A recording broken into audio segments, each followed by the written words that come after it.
Allez bien, j'espère que vous avez passé un bon week-end, un bon dimanche et que vous êtes prêts à commencer cette semaine qui, je souhaite, va être la plus belle semaine de votre vie.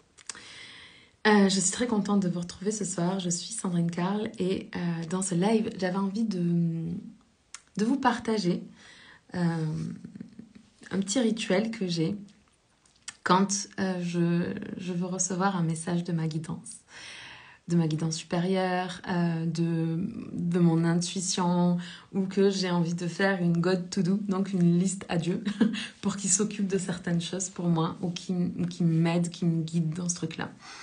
Et je fais ce live pour répondre à plusieurs questions que j'ai reçues de la part de mes clientes ou de vous, ma communauté, qui me disent ça en fait. Mais Sandrine, comment tu fais pour faire la différence entre la voix de ta guidance et la voix de ton mental? Donc dans ce live, on va parler de discernement. Et puis mon intention, c'est de vous livrer, c'est pas un exercice, mais c'est un petit rituel que je fais quand j'ai besoin de recevoir de la guidance sur un truc spécifique. Donc, restez jusqu'au bout de ce live parce que je vais vous livrer ce petit rituel que j'ai mis en place depuis quelques années maintenant et qui me permet de faire comme ma to-do list à Dieu. Et du coup, de recevoir l'assistance des plus hauts royaumes. Donc, c'est parti. On va parler de discernement dans ce live-là. Parce que la première étape, ça va vraiment être de comprendre et de ressentir quelle est la différence entre la sphère mentale et la sphère spirituelle. Et quand vous êtes en connexion avec votre sphère mentale ou avec votre sphère spirituelle. Donc, le discernement, c'est quoi? C'est la capacité de votre esprit à juger clairement et sainement les choses. Déjà, il y a deux mots qui sont importants, c'est clair. Le discernement, c'est quand vous avez une forme de clarté. C'est évident.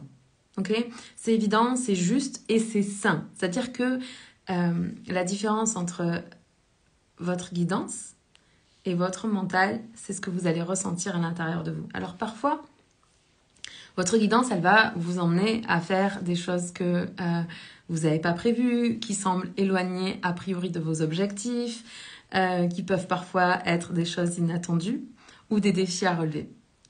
Mais il y a une chose qui est certaine, c'est que à chaque fois que vous êtes en connexion avec votre guidance, vous avez un sentiment de justesse à l'intérieur de vous, un sentiment de paix, un sentiment de légitimité et un vrai sentiment d'apaisement, de relâchement, de relaxation.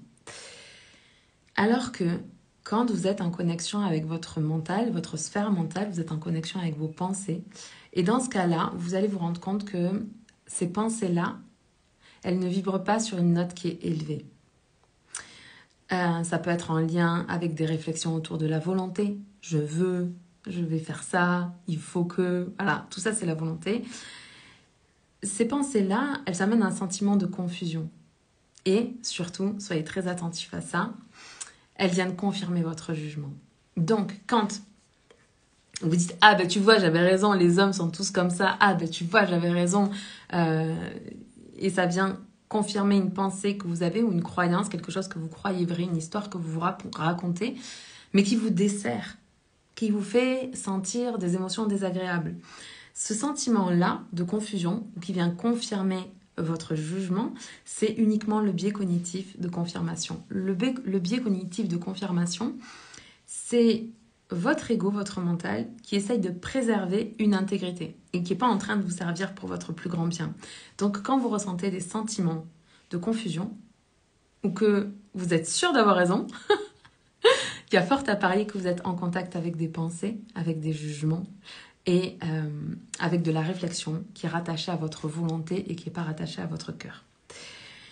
Quand vous êtes connecté à votre guidance, ça va créer chez vous un sentiment de sérénité, un sentiment de profonde connexion avec votre cœur, un sentiment de paix, un sentiment de grande sagesse, un peu comme « c'est moi qui ai pensé ce truc-là, c'est tellement puissant, c'est tellement beau ».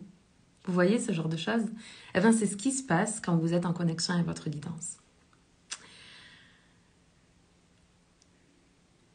Et vous vous rendez bien compte que pour recevoir votre guidance, là, vous ne devez pas être en train de vous agiter dans tous les sens. Vous ne devez pas être en train de passer à l'action.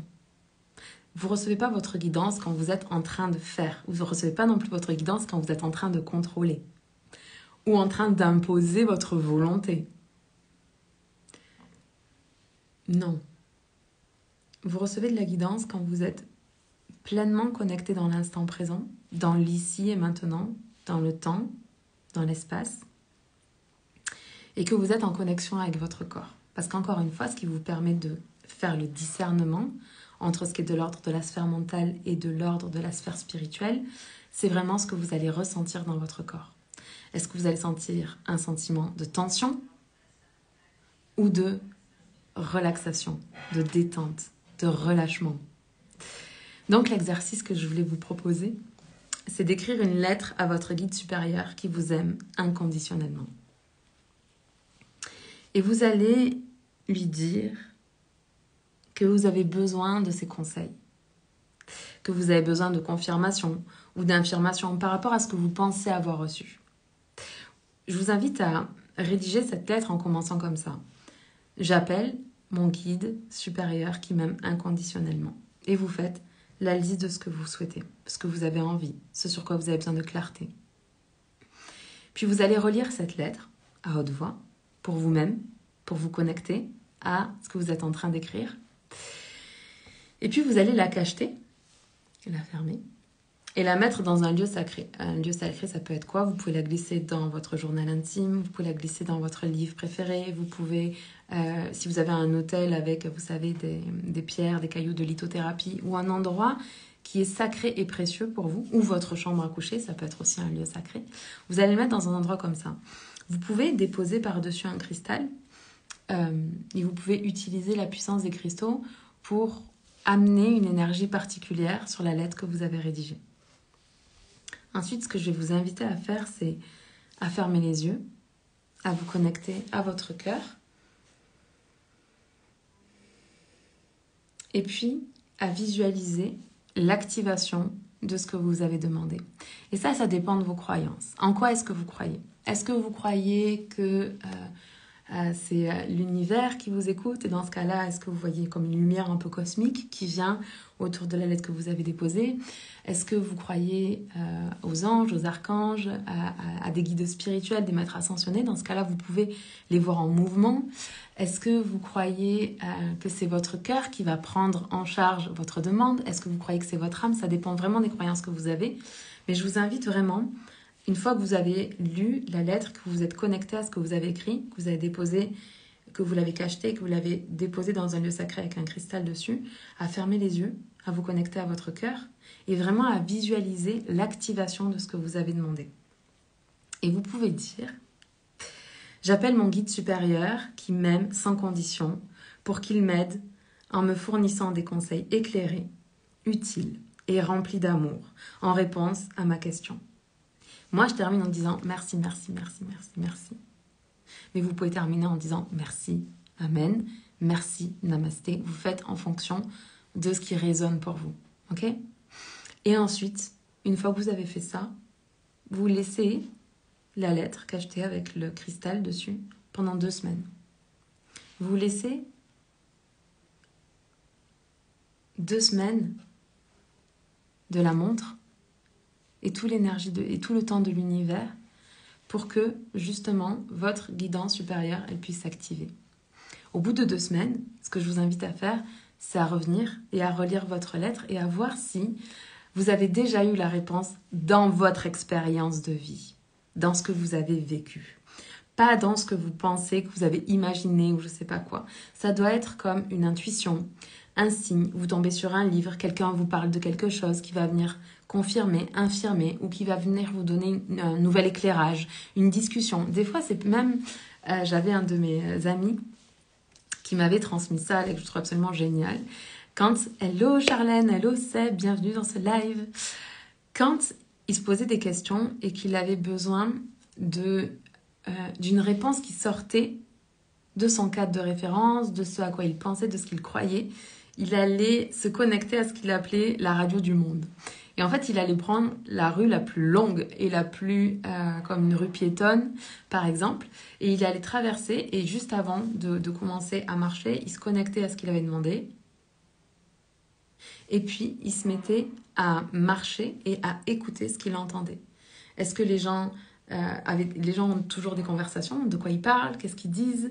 Est-ce qu'il y a des mots qui viennent vous parler?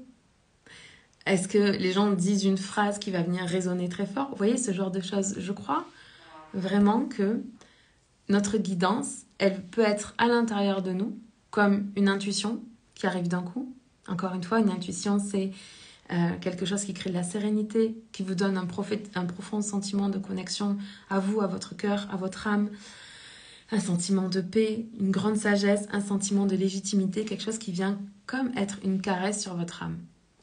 Si vous vous rendez compte que vous n'avez pas l'impression d'avoir reçu la réponse à la question que vous avez posée, ce que je vous invite à faire à ce moment-là, c'est à relire la lettre et à demander qu'on vous montre les réponses d'une manière qui vous offre le meilleur. Que cette réponse soit pour votre plus grand bien, pour le plus grand bien de toutes les personnes concernées, pour le plus grand bien de votre âme, en harmonie avec l'univers. Et à nouveau, vous allez vous centrer dans votre cœur, vous allez respirer, vous connecter dans l'instant présent et vous allez visualiser à nouveau l'activation de ce que vous avez demandé. Et je vous invite à faire ça, comme ne cumulez pas les lettres, faites une demande après une demande, prenez votre temps, encore une fois. En tant qu'être humain, on veut toujours contrôler le temps. On veut toujours que ça arrive maintenant. Mais il y a un truc qu'on doit comprendre, c'est qu'il y a un temps universel pour beaucoup de choses. Tout comme quand une femme, elle veut tomber enceinte, c'est pas elle qui décide le moment où ça arrive. C'est vraiment un moment où on doit juste lâcher prise. Et quand c'est le bon moment, c'est le bon moment. Et c'est pas à nous de décider. D'ailleurs, si on pouvait vraiment contrôler notre corps, si on pouvait vraiment décider, là, il n'y aurait pas d'interruption de grossesse. Il n'y aurait pas d'IVG. Il n'y aurait pas de déni de grossesse. Enfin, si, il y en aurait. Mais c'est pas nous qu'on décide, en fait. Si, c'est ça, il n'y aurait pas de déni de grossesse puisqu'on aurait décidé. C'est ça que je voulais dire. Vous voyez ce que je veux dire? C'est tellement pas nous qu'on décide pour ce genre de choses. Et pourtant, on parle de créer la vie dans notre corps, là. Alors, si c'est pas nous qu'on décide du moment où on va tomber enceinte, pourquoi est-ce que c'est nous qu'on déciderait comment les choses elles doivent se passer dans notre vie? Souvent, quand on exige quelque chose ou on désire quelque chose qui arrive de telle manière, on veut que telle relation marche ou on veut que tel business marche et on y met une espèce de charge émotive, émotionnelle, de stress, de pression ultra lourd et ça fonctionne pas et on est déçu. Et quelques temps après, en fait, il se passe un truc incroyable qu'on n'avait pas vu venir, auquel on ne pouvait pas se préparer et qui transforme complètement notre vie pour le meilleur. Donc, je vous invite vraiment à faire cet exercice que je vous ai proposé dans cette vidéo et puis à venir me dire comment ça a fonctionné pour vous. Et puis n'hésitez pas à l'adapter à qui vous êtes, à ce que vous ressentez, est-ce que vous avez des rituels particuliers, est-ce que vous pouvez l'intégrer à un rituel, est-ce qu'avant vous avez envie de purifier la pièce avec du Palo Santo, de la sauge ou un bol tibétain, peu importe en fait. Allez-y avec ce qui est juste pour vous, allez-y avec votre cœur, faites votre demande et laissez la possibilité à l'univers de vous servir au-delà de tout ce que vous auriez pu imaginer. Je vous laisse avec ça, je vous aime, je vous embrasse, on se parle demain.